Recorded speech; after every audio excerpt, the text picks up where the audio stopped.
Today, we're going to make onion relish, commonly known in Sri Lanka as Seeni Sambol. We're using the faster way to chop up onions to avoid crying.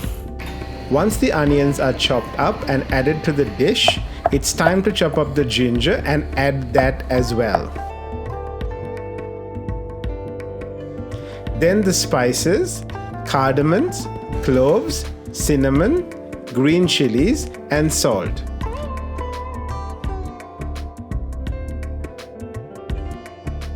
Take it to the fire and add oil.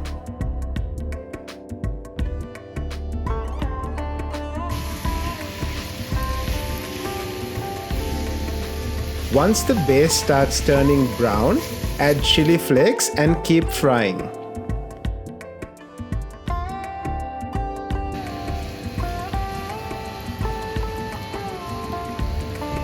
Then a teaspoon of chili powder followed by the chopped up tomatoes. Then a teaspoon of sugar to help things caramelize well. And there you have it, the Sri Lankan Seeni Sambol.